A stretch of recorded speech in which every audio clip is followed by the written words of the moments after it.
Tila isinilang sa ibang katawan at hindi akma ang pisikal na anyo sa tunay na pagkatao.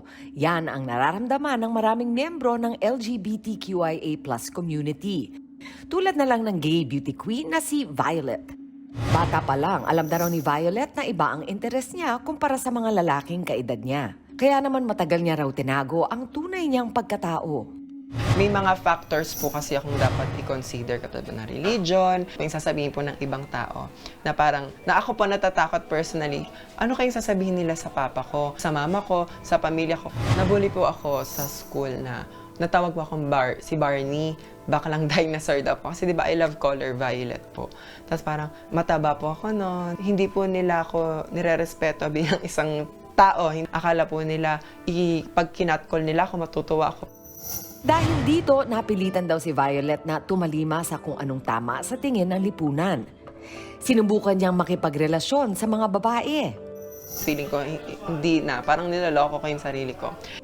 Nagdesisyon kalaunan si Violet na magtapat sa kanyang mga magulang. Pag hindi ko po inamin, parang masakit sa part nila na, ba't ganun? Nahihiya ba yung anak ko? Takot ba sa akin anak ko? Noong umpisa'y may pag-aalangan ang tatay ni Violet sa sexualidad ng anak. Nung bata pa po ako, parang in denial siya na, hindi yan bakla. Gano'n. Kumbaga parang, ano lang yan, lambutin. Pero yung nakita niya na po ng paglaki, yun po yung time na, na-realize na. Si mama po para mismo yung nagsabi sa kanya, to, tanggapin na natin, bakla anak.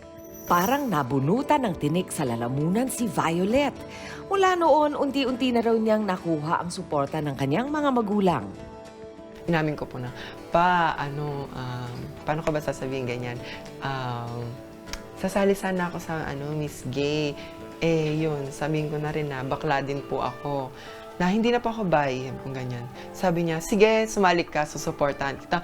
Grabe po yung iniyak ko nung time na sa pageant. Ang lagi po sa akin sinasabi ni Papa, huwag mong babaguhin ang sarili mo para sa ibang tao. Magpakatotoo ka kung sino ka at kung ano ka. May payo naman ang ating eksperto para sa mga magulang na nahihirapang tanggapin ang mga anak nilang parte ng LGBTQIA+ community. Pero ang lagi lang natin tatandaan, ang anak natin, regardless kung babae, lalaki, lesbian, gay, bisexual, ay anak natin at kailangan nila ng pagmamahal na galing sa isang magulang, isang pagmamahal na may pagtanggap, walang judgment, no? Isang pagmamahal na ibibigay ng safe space sa kanila.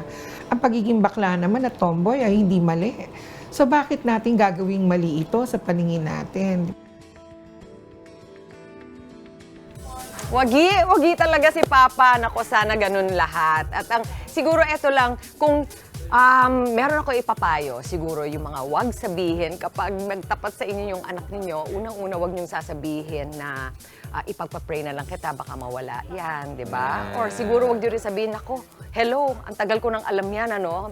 Kasi parang binabaliwala ninyo yung gusto niya sabihin. Siguro ang mas magandang sabihin is, unang-una, maraming salamat dahil pinagkatiwalaan mo ko na sabihin sa akin ito. Isa pa is, naiintindihan ko na napaka-importante ito sa'yo, kaya hindi ko pa alam ang sasabihin ko, bigyan mo ako ng pagkakataon. And tatlo, just a reassurance na kahit ano pa yan, mahal pa rin kita. Yun lang. Happy Pride Month! Galing talaga ng mga Happy chiki ko Pride na Month! yan. Short and sweet. Short and sweet. Happy Pride Month! Mga kapatid, Chiki Roa Puno po. Simula ng inyong araw na puno ng impormasyong kapaki-pakinabang. Sama na sa isang makabuluhang umaga. Tumutok at mag-subscribe sa social media pages ng News 5.